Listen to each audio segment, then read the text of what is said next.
Thank you all for joining. My name is Victoria Mickelson, and I'm the Director of Marketing at NeuroCatch. So I'll be the moderator today, hosting the webinar. So we have 5 really great panelists that I'm going to introduce. So I'm going to start with just a brief introduction about the webinar. So just some housekeeping up front. Please keep your microphones muted. You don't need to put your cameras on if you don't want to. That's fine. And also save all your questions for the chat. So if you do have a question, just type it into the chat and we'll get to it. All right, so welcome to our webinar, Maximizing Performance and Unlocking Cognitive Excellence. I'm thrilled to see that there's so many people here today, all gathered with a shared interest in unlocking the potential of one of the most powerful organs, which is our brain. Today, we're delving into the fascinating realm of cognitive optimization. So, we're exploring the latest research strategies, tools to enhance brain health and elevate cognitive performance. So, whether you're a seasoned neuroscientist, a curious individual looking for ways to sharpen your mental acuity, or just someone who's passionate about pushing the boundaries of human potential, this webinar has something to offer you. So, our understanding of the brain's remarkable capabilities has advanced by leaps and bounds in recent years, from neuroplasticity to neurogenesis, from the impact of lifestyle choices to the role of technology. We've uncovered so much through which we can nurture and enhance cognitive abilities. Throughout this webinar, we're going to hear from our esteemed experts in the field who's going to share their insights, experiences, and practical tips for optimizing brain health. So together, we're going to learn various factors that can influence our brain's performance. And again, just some housekeeping. Please stay muted and enter your questions into the chat. So with that, I'm going to introduce our panelists and their respective companies/technologies. Everyone can see my screen, right? Yeah, thumbs up. Great. All right, so here is our panelists. I'm going to start from the left with Dr. Ryan Darcy. So Dr. Darcy is a neuroscientist and neurotechnology entrepreneur. He is the co-founder, president, and chief scientific officer of Health Tech Connects. He also holds professorship appointments at Simon Fraser University, the University of British Columbia, where he serves as the BC Leadership Chair in Neuroimaging and Neurotechnology. Dr. Darcy has led the development of numerous innovations to improve brain health, including the Health and Technology District in Surrey, British Columbia. He has published more than 300 academic works, attracted more than $100 million in competitive research and innovation funding, and has been recognized through numerous awards and distinctions. And just a little bit about NeuroCatch. So the NeuroCatch platform is a medical device that offers objective evaluation of cognitive functioning, which is delivered in minutes at the point of care. By measuring brain waves using EEG technology, the NeuroCatch platform can provide value at any time in the care continuum, from initial evaluation or post-injury through ongoing treatment, with immediate results to help guide clinical decisions and evaluate effectiveness of interventions. Moving on, we have Brian McMahon, who is the Chief Strategy Officer at Delta G. Prior to Delta G, Brian was on an interest rate derivative desk at Morgan Stanley before deciding to pursue an MBA at Wharton Business School. While writing an investment thesis on the ketone market at Wharton, Brian joined Delta G team to help launch the ketone monoester technology. And a little bit more about Delta G. Delta G technology allows consumers to achieve deep states of ketosis safely and immediately without any dietary intervention. Delta G was developed through a collaboration between the University of Oxford and the National Institute of Health, with funding from DARPA's Metabolic Dominance Program in 2005 as a way to provide an efficient fuel source to the warfighter. Since then, Delta G has been utilized by Olympic athletes, Tour de France cyclists, CEOs, biohackers, and more. Also, Delta G has been used in over 80 published studies with around 35 ongoing. And moving on to BrainLit, we have Kyle Harris, who has over 20 years experience in large B2B sales and early stage technology commercializations. He's been the CEO of BrainLit since 2021. And what is BrainLit? So BrainLit is advanced lighting. It understands the crucial role light plays in our well-being. Our modern lifestyle often disconnects us from the natural rhythm of the day, impacting our sleep, alertness, and overall health. At the core of Brainlet's technology is the concept of circadian rhythms. These rhythms are our body's internal clock, influenced by the presence or absence of light. Light not only helps us see, but also regulates our biological functions. However, in today's world, humans spend about 90% of their time indoors, away from natural light. This is where Brainlet's innovative approach comes in. Brainlet's biocentric lighting solutions brings the benefits of natural daylight indoors. By mimicking the dynamic changes of natural light throughout the day, our lighting systems support a healthy circadian rhythm. This leads to improved sleep quality, increased alertness, and overall well-being. All right, next we have Satoshi Takano, who is from React Forge. Satoshi is the founder and lead cognition developer at React Forge. With 20 plus years in IT and sports, Satoshi was most recently vice president of sales at Broadsoft and has held various management roles in sales, marketing, and engineering at Verizon, Bell Canada, and Cisco Systems. He is also on the advisory board at Humber College and a teaching professor of business at the Faculty of Applied Science and Technology. Satoshi holds a degree in economics from York University. He also coaches elite hockey teams in Toronto and trains players at the AAA and national team levels. Just a little bit about React Forge. React Forge is a pioneer of cognitive performance development for athletes, teams, aging adults, and seniors. By integrating big data and applied analytics, React Forge's groundbreaking training system transforms how we think about mental agility for instantaneous decision making and unparalleled reaction times for in-game domination across a broad spectrum of sports and life. And last but not least, we have Liam from Neuronic. So Liam is an entrepreneur and co-founder of Neuronic, a pioneering company focused on optimizing brain capacity throughout all stages of life. Liam has a background in international business and finance, previously acquired when working on Wall Street in HSBC NY. As the co-founder of Neuronic, Liam oversees the marketing and sales, focusing on getting the product out into the world. So a little bit about Neuronic. Neuronic is a pioneering neurotech company that focuses on improving cognitive function. From high performance and wellness to specific conditions, we promote brain health through the application of light energy. Neuronic is a thought leader in the light therapy industry and invests 100% of profits into advancing the science of product development of light therapy. Its wellness device has helped thousands of people around the globe struggling with their brain health. Neuronic is working on obtaining a medical device license for Alzheimer's and has the goal to make light therapy more accessible to the public. Phew, that was a mouthful. All right. Now that we have all of our panelists introduced, I'm just going to quickly go over the learning objectives just to kind of ground us. So really we're understanding the fundamentals of brain health and its impact on cognitive performance, exploring the latest scientific research and innovations in cognitive enhancement, engaging with leading experts in the field of cognitive innovation through interactive discussions, and learning about new technologies in the brain health space and how these technologies can be utilized. All right, let's get started. So I put together this slide just to kind of paint the picture of all the different companies and how they fall into the spectrum of brain health. So at the top, we have Delta G, Neuronic, and Brainlet as treat. So those would be the interventions. On the bottom left, we have React Forge, which is really training the brain. And then on the right, we have NeuroCatch, which is really the measurement tool in the spectrum of brain health. So I want to just kick off the webinar and asking a very broad question. And Ryan, I'm going to direct this one at you because you're a neuroscientist. How would you define brain health? So you're starting with the easy questions, are you, Victoria?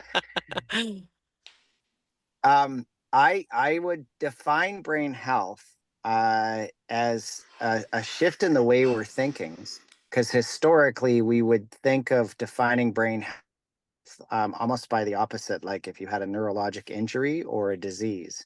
And I think increasingly we're really, instead of categorizing things and putting labels on them, we're starting to think of brain health in terms of a continuum of optimization. So this is why you're seeing concepts like neurodivergence coming in, and also just really understanding it at a much more sort of level of optimizing your ability to do what you want to do, whether or not it's professional, athletic, throughout life and otherwise. So that's where I think what we want to do is we want to better understand how we can measure things like cognition, mental health, physical abilities, of course, which are long-standing measures of brain health, and actually realizing they're all interconnected. So the concept, for example, that often when we did work in clinic around improving people's balance, we had to remind people that balance is the canary in the coal mine for overall brain health. And balance, actually, as you improve balance, we see also improvements in things like cognition and mental health. So ultimately, I think I'd want you to think about it on a spectrum of optimizing your own brain health towards the goals that are important to you, be it whether or not it's professional or life goals or what have you. And not necessarily what I'd want to do is say it's not just a simple opposite thing of not having a labeled condition or disease or what have you. Because I think we're really moving away from that idea. Yeah, great answer. Did anyone else on the panel have anything to add to that definition of brain health? Did Ryan nail it? All right, great. So my next question, this one's for you as well, Ryan, just to set the stage. What are some of the most exciting recent findings in neuroscientists that offer insights into optimizing brain health and optimization? Um, awesome. Yeah. So hopefully this one will kick up a whole storm of different panel contributions, because we got this amazing panel that basically is driving home the point that the way that we think about your brain in terms of health and optimization is changing rapidly and fundamentally. It's definitely changed since, for example, I was training. All of these partners we've worked with closely, whereby you can actually watch and have control. Like, it used to be that your brain was this mysterious thing, and you really just basically hope nothing happened that was bad to it, right? You hoped you went through life and you avoided all the devastating and scary concepts. Now I think people are realizing that in the moment, in wherever you may be doing, you have this ability with technology tools and treatments to actually take your brain health into your own autonomous control and command. And so, we've got panelists here who are using red light therapy, and we can see changes in your brain function, immediately within minutes of that.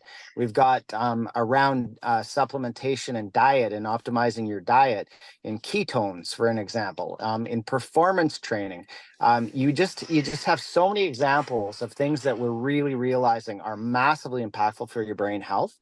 And the critical thing is that it's now the capability that you can actually see in the moment across days and weeks and otherwise, that the impacts that can have. So I think that's really activating people in a productive and positive way to take command and control over their own brain health.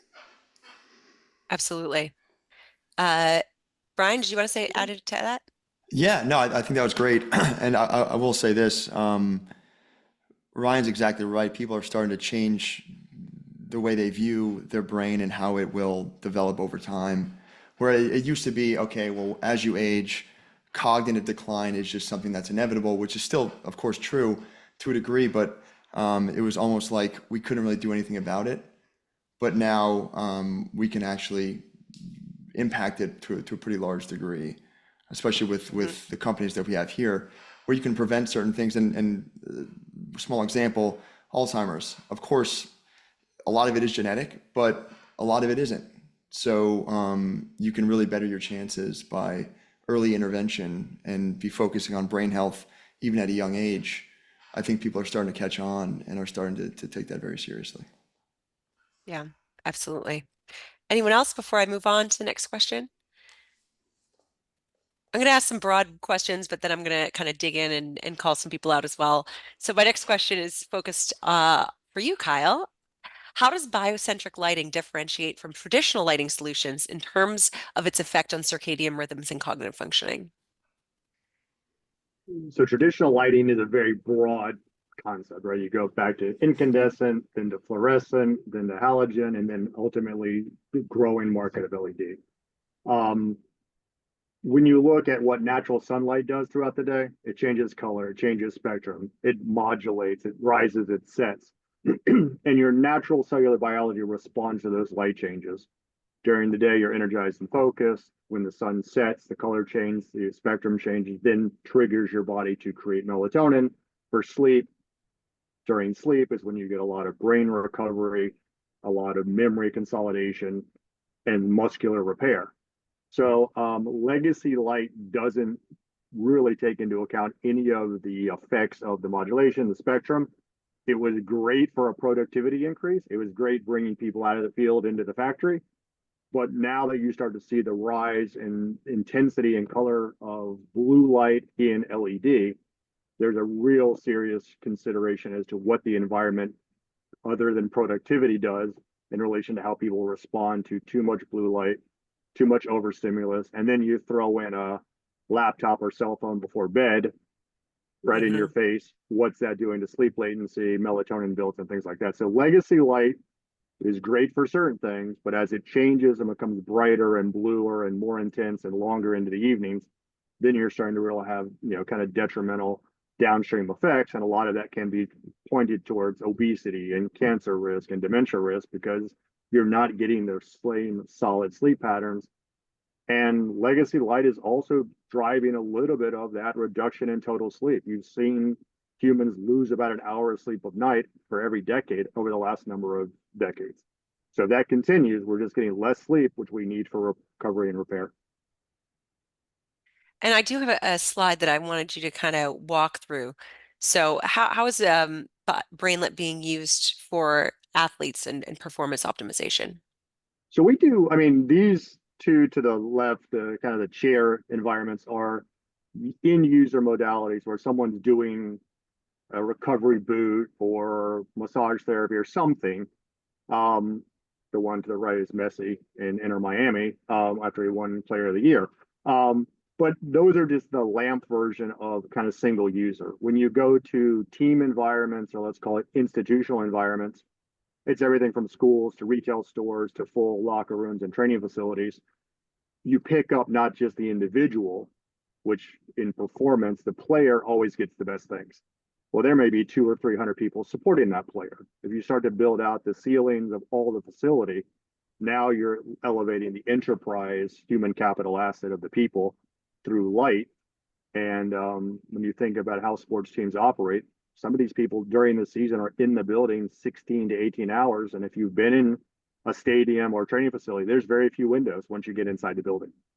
So how do you make that interior environment very healthful and enhancing to the people that are doing the work to support the organization? But then when you roll it out across any business, I mean, I've got a great window behind me, but it doesn't point towards where the sun is seen. 6 feet in from a window, you lose biological impact. So interior environments have a lot of impact on how we perform, are energized, and then sleep and recover. And if you enhance them with biocentric light, which is our platform, you get elevated interior spaces for enterprise lift. Now, I know you mentioned, kind of the peak performers and the athletes, but what about us lay people who are, just in our homes? Would Brainlet be applicable in that situation as well? Oh, absolutely. I mean, it's let's go back to even people younger than us. We did a 92 student study with 10 and 12 year olds, 10 to 10, 11 and 12-year olds.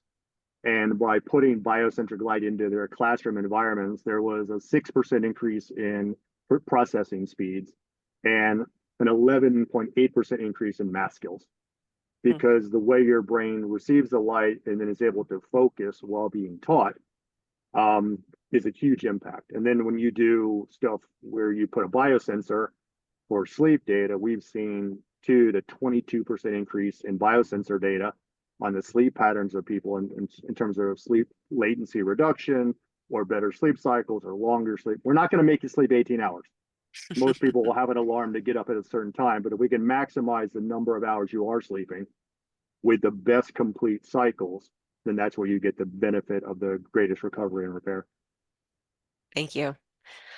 All right, my next question is focused for you, Brian. So, regarding brain energetics, how does using ketones differ from using glucose?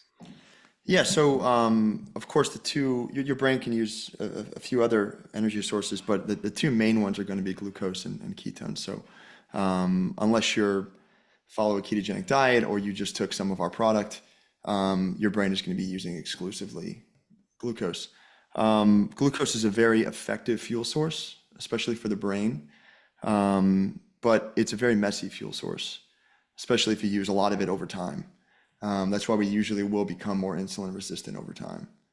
But ketones, and the way I stole a term from economics, but the way ketones and glucose metabolism works within the brain is ketones follow a more supply push type of framework, while glucose follows a more demand pull.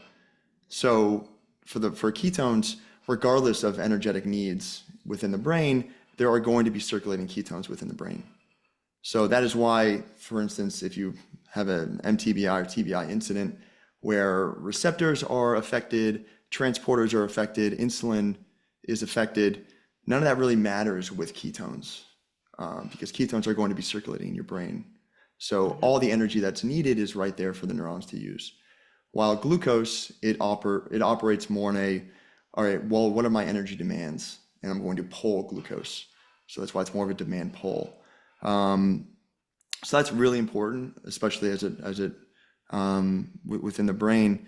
But also, as I mentioned, glucose is just, it's kind of a messy fuel. When you use a lot of it, like I said, you become more insulin resistant, but also hyperglycemia can cause a lot of DNA damage, a lot of oxidative stress, a lot of ROS. So it's just not a great fuel source to be using high amounts of for a very prolonged period of time. And it's also not that natural. It's not natural for us to be fed at all times with high amounts of carbohydrates.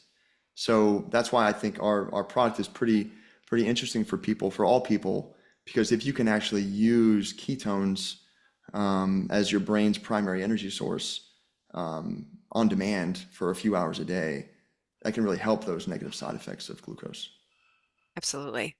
And I do have a slide. I believe this is your NeuroCatch scan results, Brian. So could you just speak to this slide? I know it's measure, treat, measure. So I know you did a NeuroCatch scan, you took some delta G, and then you scanned yourself again. Did you want to elaborate a little bit more on this? Yeah, so as you can see, the N400 increased pretty dramatically just 30 minutes after taking one of our products. Now, this was a fasted versus ketone, let's say, study or N of one. So it wasn't a ketone versus glucose study, which of course we'd want to do and we're going to do because this is clearly, okay, you're providing more energy to neurons and they're operating more effectively.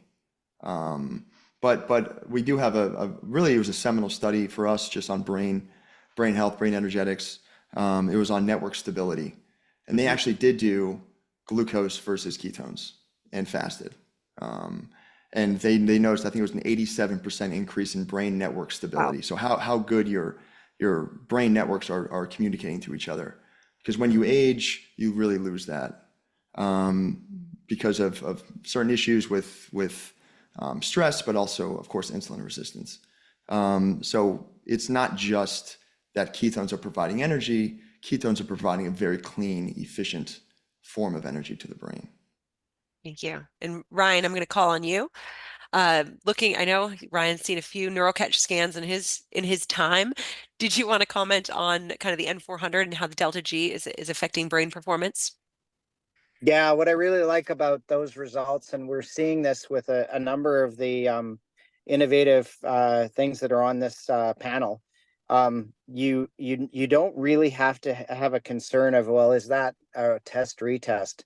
Because the physiology is so vastly reactive to that. So in that slide, you can see actually in terms of the N400 peak variability, which is quantified by that, it's not a circle, it's an ellipse. You not only see that your cognitive process processing is sped up quite significantly. But to that point that Brian just made, you actually see a dramatic reduction in brain response variability. So the network definitely was less variable as a function of ketones. So I think that's the whole power of an objective physiological measuring stick that's sensitive to these things. It not only allows you to identify things like this on this panel that work, but it actually also at the individual level allows you to start to tailor and customize that to support and optimize brain health. Thank you. And just a quick question from the audience for you, Brian.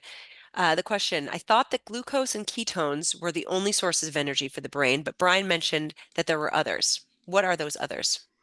Yeah, so ketones, glucose, definitely the main energy sources. Creatine, lactate, acetate are really three other examples of energy sources that the brain can use for energy. Thank you. All right. So moving on, Liam, this question is for you. Photobiomodulation is definitely increasing in popularity. Can you just briefly explain what the neuronic device is and how it works? Yeah, of course. So it's the neuronic device is simply a white bicycle-looking helmet. You can see in the small picture up top there of the gentleman using it. And inside the device, there is 256 LEDs. And similar to Kyle, we use light therapy, and we do it at a specific wavelength. So the sun emits about 50% near infrared light, and that's the range that we're in. We're actually at the 170 nanometer range. And this specific wavelength has been studied to penetrate the skull, target the mitochondria, and actually stimulate them to produce more ATP, which is the energy that we use in terms of the brain to function and actually the body. This increases the blood flow, it reduces inflammation, and increases cellular energy. And when we think about photobiomodulation and what the biological process is and where it all started, actually back in the 1970s, NASA were using it to accelerate the growth of plants. And they quickly found out that it was actually being used on the astronauts to have accelerated wound healing. And more studies came out on this. And then there was the light therapy beds that you see today, and people have been using that for sports recovery, general wellness, and certain conditions. And we've basically taken that now and put it into a helmet that's specific for the brain. And not only do we, I suppose, put that on the brain, it's not just a constant glow of light, we actually start pulsing it as well. So that's really the main difference with our device. And kind of similar to the question I asked Kyle, we talk about peak performers and, CEOs and athletes. What about, me, the consumer who just wants to enhance their brain optimization? Is this something for consumers as well? Absolutely. And I think it goes back to the question you asked at the start and about what is brain health to Ryan, and he was talking about it. I think, when we think about brain health, we could think about physical health. What Yeah. physical health are you and what brain health are you in? And there's always room for improvement, but it depends on what level you want to be. I don't know if you've ever woken up on some days, you just think, gosh, I can't focus today. I have that brain fog. And you're thinking, I really want to release it. Well, I think the bigger the deficit in your brain or the less focus you have, the more that you can get from the device. And when I had done it for about 5, and we had all these user reports and testimonials saying about how different it's been for people, like in terms of improving their sleep and memory coming back. But without those deficits in my own brain, I couldn't really feel it. So I was Mhm. taking the studies, the people's word for it. It was only then when I was like, oh my God, like, it's cleared off that cloud and removed it. So I think when we're looking at that in the general population, everyone has those days, and it can be used for that. And then some people find that they're having increased focus at work. They can get into deeper meditations if you start pulsing the light at a slower rate, Mhm. and you also have increased energy for the day. So I think there's a huge range of applications it can be used for. And that segues nicely into this case study I have. I'm just going to my next slide. Again, it's measure, treat, measure. So we were at an event and we had a wide receiver, a college football wide receiver, and we scanned his brain with NeuroCatch, and then he used Neuronic, and then we scanned him again, and we could kind of see those changes in the N400. So, Ryan, did you want to speak to this slide? Yeah, for sure. Victoria, you're right. Although you said we're at an event, I think it was a great demonstration of how incredibly collaborative this panel is. We were at Lee Steinberg's Super Bowl party, and right on the fly, we were in the event. And this is the reason I'm making this point is to, a lot of times people think, oh, these are just technologies that are not accessible. There are some research lab or science lab or hospital lab, and yeah, it's tough for me to get. We're literally on the floor, do a NeuroCatch scan, then 10 minutes on the Neuronic, and then a NeuroCatch scan again. And the effects on the neurophysiology were just stunning. I remember reviewing the scans. And at that moment, I was absolutely, as I was with Delta G and other things, just a total fan of Neuronic's implementation of red light therapy. And you could see it in the physiology waveform in the data, but more specifically, to Victoria, to your point, how does this matter if you're not a neuroimaging neuroscientist? It sped up this individual's cognitive processing by basically 74 milliseconds. So if you're an elite player or you're in work and you want to think faster, or to the point you're wondering about brain fog, when you can see that you're actually moving the dial like that with these sorts of very accessible ways of improving and promoting brain health, it's really great, right? It's very empowering, and it's definitely memorable. So that was one of my personal favorites from the last couple of months. And Liam, just a question from the audience. Any tips on dosage/timing? Do you have the patients do cognitive or balance tasks while wearing the device? Great question. I think it varies really on every individual. We do give a 30-minute consultation with every device we do sell, and that's just so we can actually assess. With light therapy, we find there's a biphasic dose response, too much and too little. So we do ask usually like how sensitive you are to other kind of stimulations. There's no actual set dual amount or dosage that we just recommend overall, but like there'd be set ranges that are already included in our preset protocols. Excellent. And one other question, do the results last or is continued treatment needed? I think we need more science and studies to evaluate this, and it also depends then on the use case again. If you're doing this for increased energy or cognitive processing speed, I think the effects do wear off. It's like getting a vitamin. It lasts for a certain while and then wears off. If it's long COVID, the study we did on long COVID, after a month of people using the device, their brain fog had gone, and there wasn't reports that it had come back or anything. So I think it really matters on the use case. Excellent. Thank you. All right. And moving on, Satoshi, we're going to call on you now. Can you elaborate on the importance of cognitive training on performance? What results are you seeing with your athletes? Yeah, so this is a really interesting topic. I'm really glad to be part of this group of experts here. So one of the things that we really focus on is the application of some of the science that's now coming out. And what we're trying to do is make that accessible to everybody here. So we have over 700 athletes, right from pro to our youngest is 6 years old. We also have programs for active adults as well as seniors to help with Alzheimer's and dementia as well. And we not only work with, obviously, you can see like a lot of hockey stuff going on here, but it's not just hockey. We're starting to find that this is applicable for all sports, all lifestyles, all ages. So we have pro volleyball players here. We have Olympic athletes here that have gone to Tokyo for Olympic fencing, soccer, baseball, anything that requires rapid decision making. And that could include all of us that are probably on this call when we're driving our cars on the highway, and just making sure that we have spatial awareness all around us. So, but our primary focus, of course, is around the athletes and the athletic side of things, and helping them get better at their sport. One of the biggest challenges that I saw with my own son, he's 19 now, but we started this journey about 8 years ago. And we live in the heart of Toronto, and obviously there's a big hockey population. But what I found was that there's a lot of skills coaches, there's strength and conditioning to get them stronger, but there was nothing that existed in Toronto that involved what we call player intelligence now.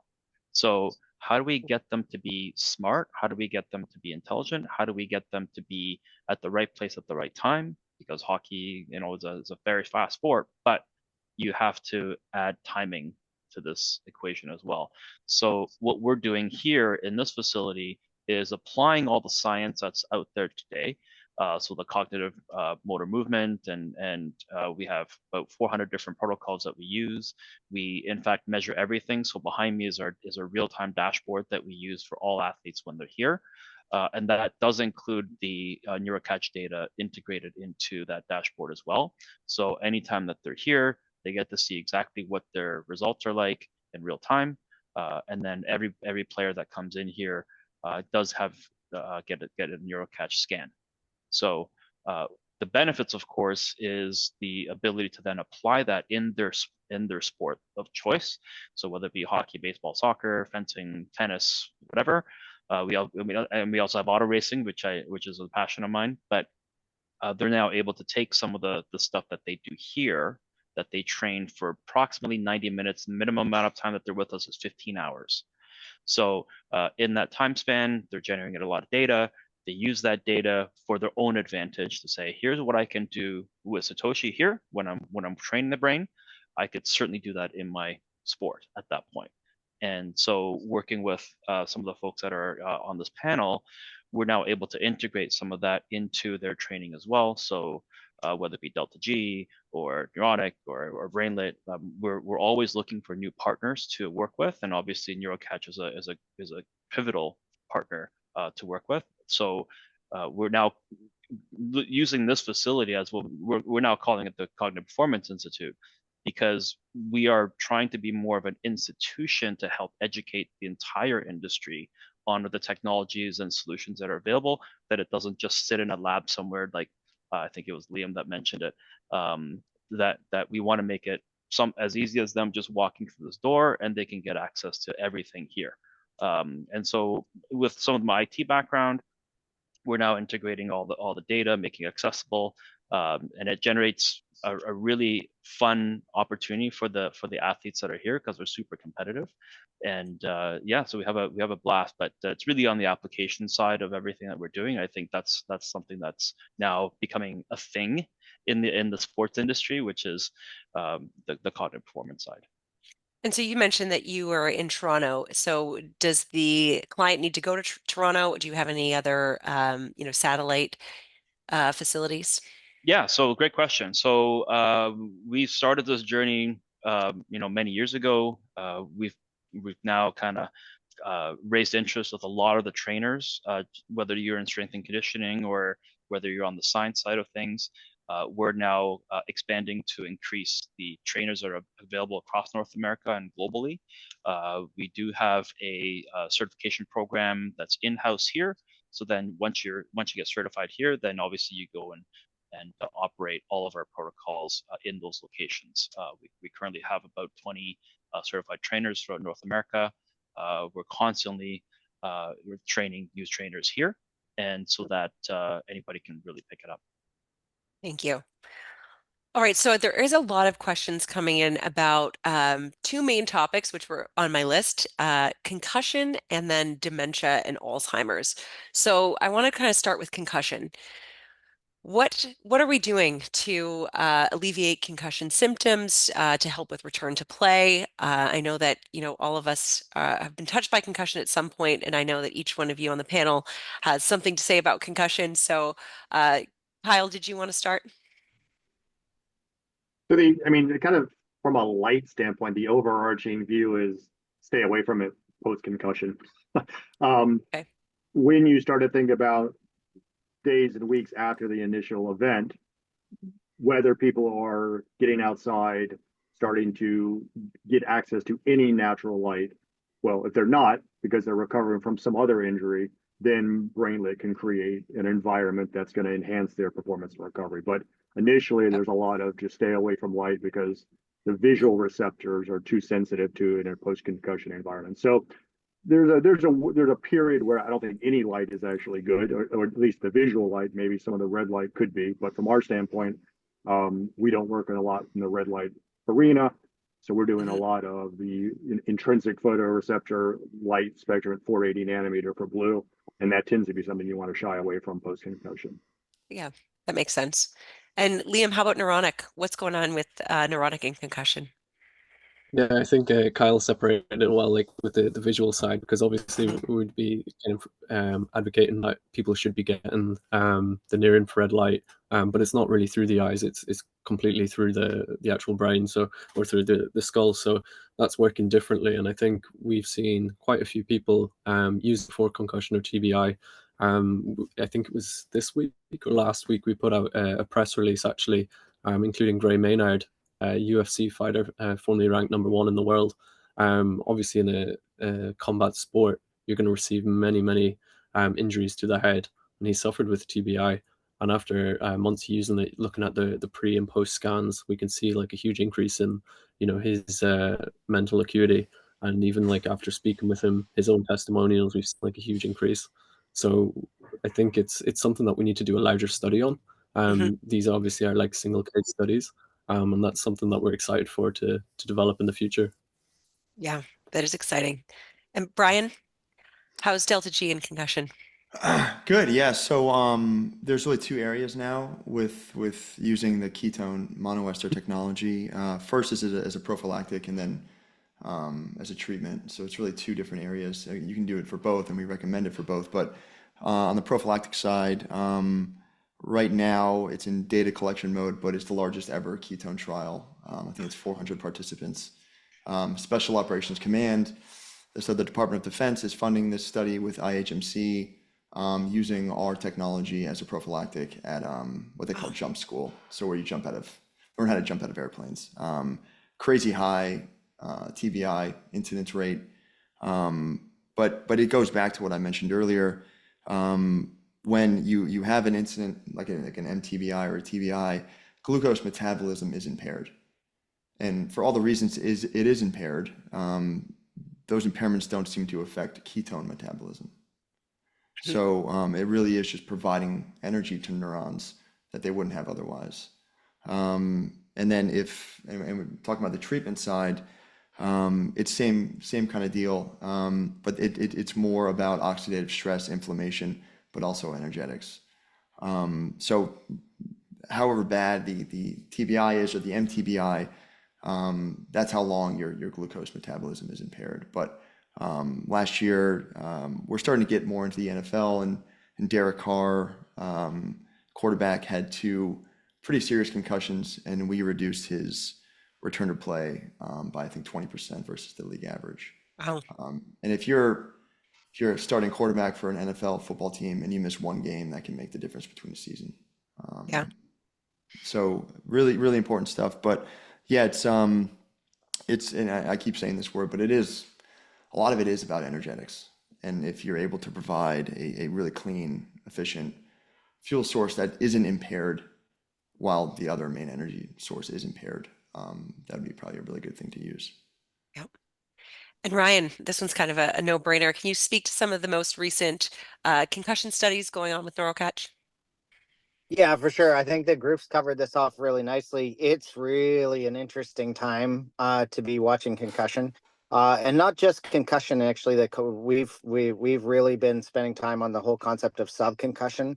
We're exposed to impacts, but you don't have a diagnosed concussion, and those impacts are having, we're seeing changes in neurocatch, and our researchers are as well. I think what's amazing when you hear that, it's immediately scary, but I always try to tell people it's not scary because you can't treat what you can't measure. And when you can measure these things, you can start to identify effective ways to prevent them prophylactically and preventatively, and also in cases of chronic symptoms and challenges to actually recover that. And years ago when I was really working on this, and concussion became kind of burst in as an epidemic/pandemic, I really felt we weren't going to see changes anytime soon. That was my immediate thought. I now routinely say that the how we manage, treat, and think about concussion is going to change dramatically as we know it in the next 3 to 5 years. And I actually think it's closer to 3. I think that it is absolutely the case in our clinic and this panel and otherwise.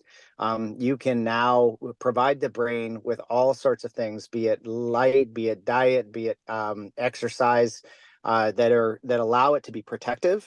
And should you have a major concussion, we now have incredible treatment outcome rates to if that's a chronic thing that's not resolving, and we have great success in the clinic. So I think it's an exciting time to watch the concussion space because it's changing as we know it. Thanks. And Satoshi, you probably see a lot of concussions with all your athletes coming through. What are some of your observations and treatments that you're using for your concussed or recovering from concussion individuals? Yeah, so this is great because one of the things that we work on is number one, prevention, right? Meaning, if I can help athletes have more spatial awareness or increase that spatial awareness so that they're able to at least minimize the impact as they're playing their sport. So that's an important thing for us. Secondly, because our athletes range from, like I said, from 6 years old right up to 85, a lot of these kids, the younger ones especially, they might have some impact, or they might have fallen at school and maybe hit their head, but they don't communicate that to anybody. And when they come here and we run some of our own tests, we see the numbers go way off. And that's a cause for a conversation. And there has been many kids here that come in and their numbers are off, and I say, hey, did something happen at school today? And they'll say, oh yeah, I fell and hit my head today. Well, thanks for telling me now, right? Because but we see it in the data. And so that gives us an opportunity to say, okay, let's take it to the next level. Let's do a neurocatch scan. Let's talk to the right experts.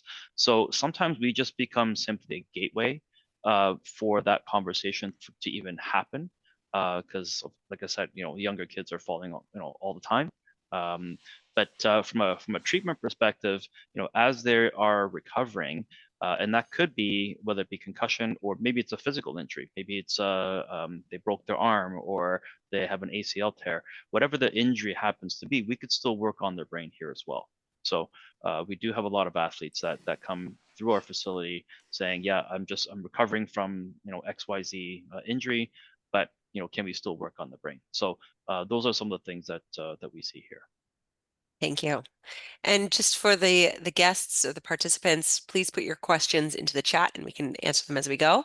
So one just came in about depression. So are any of these treatments useful in depression, such as TMS? Does anyone want to take a stab at that? I'm not too sure about TMS, transcranial magnetic stimulation, but I do know that light therapy has been used to treat seasonal seasonal depression, essentially. And we've seen it here with Neuronic that people are using it. It's not something that's typically what we sell the product for. We can't even make any medical claims with it. It's not a medical device. However, we do notice that when people use it, their moods lift. It seems that once they're getting exposed to light therapy, and I do believe it can come from the sun as well. Being from Ireland, we don't get enough sun, so we're more affected by this. So it definitely does help. Yeah, Yeah, and I I know. think, oh, go ahead. Yeah, I was gonna say we do have some research coming out on psychiatric disorders, not depression specifically, but bipolar, schizophrenia, etc. Just with the work that Chris Palmer is doing. But yeah, people do report kind of a mood uplift, and if you combine those two, I'm sure that there would be something there, but there's definitely no data yet to support that. Kyle? And I think our perspective is that, I mean, dementia is a very broadly defined issue, whether it's clinical or just mood. And when you deliver or in the presence of the right light with the right spectrums on a modulating basis throughout the day, you will see a mood lift. And so I think both measured and anecdotally, biocentric environments create that positive feel for the user. So that whether that's considered dementia because you're not getting the right light, or and a lot of architectural design goes into using a lot of windows for the emotional lift of the visual open, lots of light concept. But at the same time, if you're not getting the right spectrum of light, you're not getting the biological or endocrine lift that good natural sunlight or biocentric light indoors can give you. So whether we're going to go all the way to clinical depression, that may be a little bit of a reach, but I think definitely from mood lift and performance and focus and energy. And then if you think about light being a driver of good sleep and recovery, if you wake up energized because you slept well, does that increase better mood and focus throughout the day? So yeah, that it's how you define depression.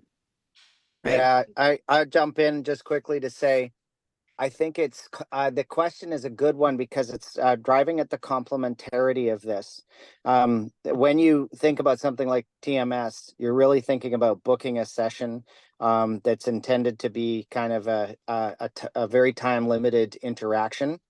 And as our healthcare moves increasingly beyond the walls of a clinic or hospital, you're looking at what are the factors that you can do. So the nervous system is extremely sensitive and tuned to its light environment. It does respond to either red light activating mitochondrial energy, so and or ketones, which are stable sources of energy, and that does allow you to more accessibly provide a bigger and better, stronger foundation, so that the way I would think about it is that interventions like TMS then have a better chance of doing the things that they do. So you're setting the stage. And to that point, and really to knock it home, I know there's people on this call, for example, who are doing these sorts of things around PTSD and first responders. And they are focusing on creating positive supporting environments, and allowing that environment to make sure that interventions, treatments, and those sorts of things are much more sticky, if you will.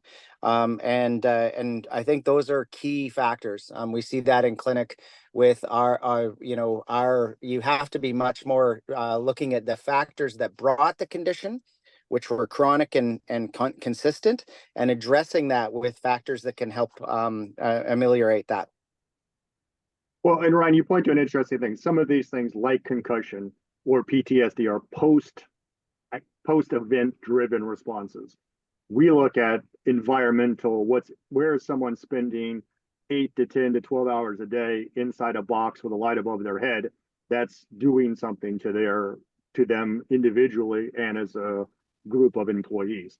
So if you can create a greater foundational health and wellness platform, and then when there are events, concussion and other things, then you can do other modalities to try to respond to them. So we want to create the healthiest, let's call it most pervasive sets of environments, and then everything else can be built on it. And that's how the teams respond very well. And even corporations, when you talk about it, is every room you're in has a light above it.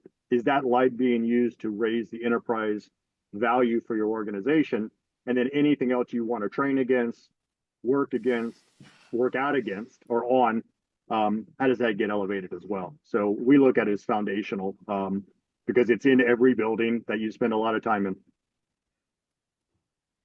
Excellent. And just moving on from concussion to dementia and Alzheimer's, I know, with the aging population, it's really been in the limelight.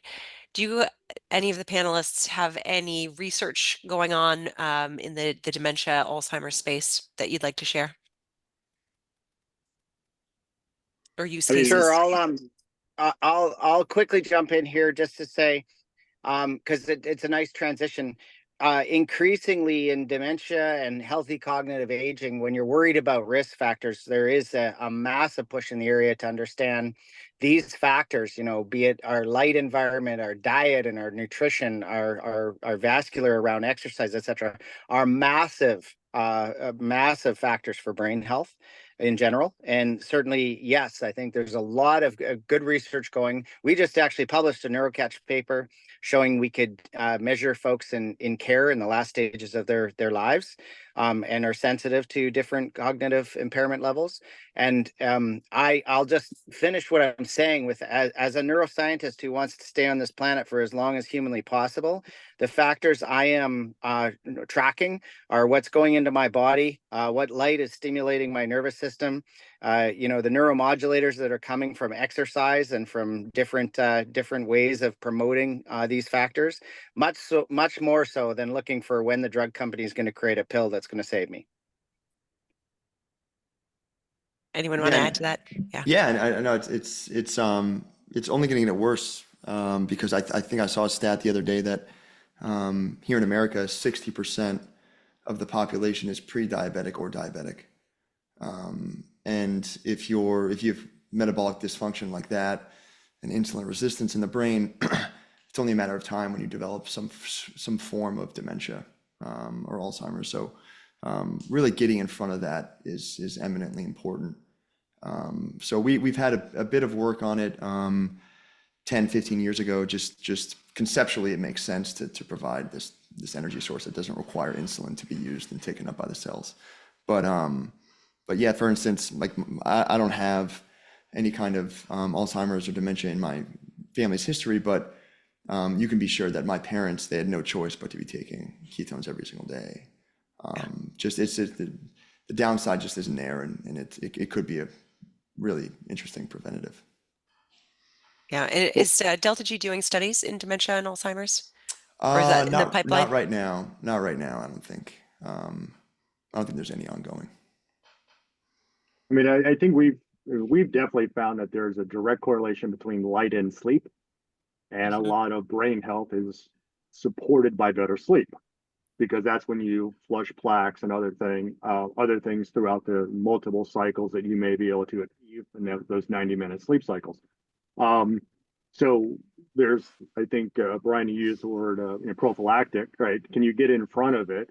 Well, if you've had a whole life of good quality light, which means you've had good sleep, then you're lowering your risk of dementia. So there's a lot of interesting information coming out now that says, because we are over blue lit or over LED'd with very static, with no modulation and no color change and no intensity change at the wrong spectrums, then that is actually resulting in worse sleep, which means you're not picking up the brain health and brain recovery that you get if we were cave people out in the field and then back into the cave. We're not doing that anymore. We're not matching the natural endocrine responses that your body will respond to. So yeah, there's a lot of studies that have shown that dementia is a function of environment. Also, it can be chronic or it can be genetic, but environment's a big driver, and we believe that light is a big function of that because of poor sleep, and that's what we focus on. All right, we are at time, but I just have one closing question that I want to propose to all of the panelists. What is your vision of the future of brain or cognitive health? And Satoshi, I'm going to start with you. Oh, okay. Yeah. So our vision is to make cognitive development available and accessible to everybody, and it could be as simple as doing something at home or on the road. We have VR solutions that are coming up in the next little while. So for example, for our athletes that are on the road during the season and they don't have time to work with us here in a physical manner, VR is something that we're working on in the short term. But again, for us, it's really just the momentum of cognitive development and just using our platform to educate as many people as possible. So hopefully, what we do here is going to be available across the globe, along with all of our partners here. I love it. And Liam, what's your vision for the future of brain health? I think basically summarizing everything we discussed today, it's the environmental factors and the lifestyle changes we've seen in the modern world that are disrupting how brain health is becoming more of a challenge. We see dementia patients and commonly think, okay, someone in 50, 60, 70 plus, but actually younger and younger cases are being diagnosed. I think, was it someone in China recently, and they were in their teens being diagnosed with Alzheimer's. And I think the future of this is all these different elements. There's no one quick fix. You need to be getting exercise. You need to be taking the right nutrients. You need to be getting the right light, the right natural remedies for this. And I'm hoping that companies like the ones we have here today, and many others, we're not the only ones, are providing pieces of the puzzle to kind of alleviate and try rectify the situation that we're indoors and our lifestyles have changed so much. Absolutely. Brian? Yeah, I think people are becoming, and we kind of touched on this earlier in the call, but I think people are becoming a lot more proactive and less reactive with long-term brain outcomes. And if you can take measures now, even when there isn't an issue, and being more on your toes and less on your heels, I think it can make a dramatic difference. And I think if you're focusing on doing the right things, kind of what Liam mentioned, everything that the brain is really downstream of a lot. So if you focus on living a healthier lifestyle, getting better sleep, eating right, having less stress in your life, then that is going to help your brain health going forward. And I think people are paying a lot more attention to it now, but that doesn't mean that we really can't, or that we really shouldn't push the message forward that this is really important. And you can take measures today to affect your cognition when you're 75, 80 years old. Yeah. Kyle? I mean, I think our belief is that there's going to be an amazing integration of measurements and proactive capabilities using biocentric light or brainlets platform as an environmental when you have a neurocatch feed into your office and your office is modulating light based on your previous numbers of day, or you're wearing a biosensor and noticing your sleep patterns are off, or if your calendar says you need to travel, start time shifting days ahead so that jet lag is lesser when you arrive. Those are the things that, as people have more interconnectivity against both the passive things that they don't touch now, which is light in your office or in your work environment, and then you take something like ketones or red light therapy and other things and put those into how NeuroCatch sees it or how a biosensor reads it, then I think you get a really amazing integrated ability to impact your individual health and wellness. And that's where we think that, a lot of this stuff will move, whether it's AI driven or just the ability to integrate systems. And people are starting to demand that. They want to be more proactive in how they see it. And I mean, I don't know if anyone even knew what, how many hours they slept before a biosensor came out. Now that everyone's wearing something that measures sleep, everyone's obsessed with sleep. But sleep hygiene is a very hard thing to fix, because there's so many things that go into it. Well, the more data you can integrate and have multiple modalities to affect it, then you get the better sleep and recovery and better energy during the day. So I think that's where we see it all coming together, is that there's a lot of things that are not being controlled right now that can be impacted. And, we're hopeful that we'll kind of be one of those big drivers, which is light in your environment. Thank you. Last but not least, Ryan. Sure. Yeah, I'm increasingly running into sort of estimates and statistics that suggest that impacts brain injuries, brain diseases, brain health is now moving towards the top of the list of the number one factor that impacts your mortality and morbidity. I think that I see us moving quickly into a world where, of course, we know when I think about cardiovascular health, by contrast and comparison, I feel a certain degree of personal control over my cardiovascular health. I know how to measure it. I know how to measure whether or not things I'm doing are improving it. And I feel a sense of control over that health. So it scares me less about that as an ability to live and have a long life. I believe we are moving into that place in brain health very quickly, and that's the central theme of this call.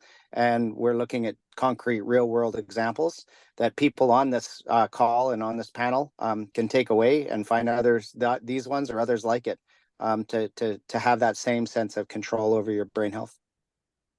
Thank you. And that is time. So I want to take this moment to just thank the panelists. You guys were great. Thank you so much. There's a lot of great feedback in the chat. Thank you for the informative and thought-provoking sessions. Excellent information. So good job. This is recorded, so I will be sending out the recording to those who didn't make it and those who want to rewatch. So you can expect an email from me, and that will include the contact information for the panelists as well. So you can all, buy your Delta G, get your Neuronic helmet, buy a NeuroCatch, get some Brainlit, and then go to Toronto to visit Satoshi at his cognitive training center. So thanks, everybody. I appreciate it. I hope you have a great day. Bye-bye. Thank you, Victoria. Thank you. Thank you.